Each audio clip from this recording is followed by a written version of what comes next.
আমি আসলে নির্বাচনটা করব না, আমি মনোনয়ন কিনব না, আমাকে ক্ষমা করে দিয়ে। আমার এই 5 মাসের একটা অভিজ্ঞতা, 6 মাসের একটা অভিজ্ঞতা। আমি এই শহর এবং বন্দরের প্রত্যন্ত অঞ্চল, বিভিন্ন জায়গায়, মার্কেট, বাড়ি, স্কুল, কলেজ, ওয়াজ মাহফিল, বিভিন্ন অনুষ্ঠান আমি গিয়েছি এবং আমি আমাদের অনেকেরই মন ভেঙে যাবে। আমি আসলে নির্বাচনটা করব না, আমি মনোনয়ন কিনব না।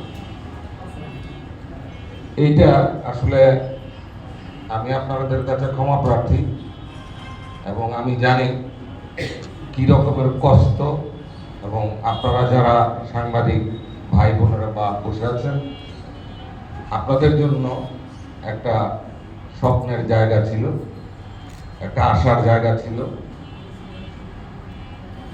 সেটা আশা ব্যাহত হচ্ছে। এটা আমি জানি। এটা আমার জন্য সিদ্ধান্ত নেওয়া মানে সহজ ছিল না। ব্যক্তিগত কারণ এবং কিছু পারিপার্শ্বিক অবস্থা আমাকে এই কঠিন সিদ্ধান্ত নিতে হলো। আমি আবারও আপনাদের এই শহর বন্দরবাসীর কাছে ক্ষমা চেয়ে নিচ্ছি, আমাকে ক্ষমা করে দিয়ে।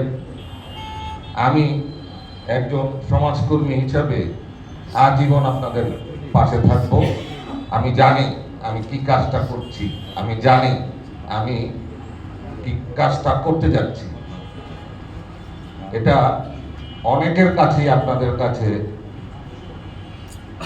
মানে তীরে এসে ফিরে যাওয়া মতো এরকম মনে হয়, আমার কাছেও মনে হয়।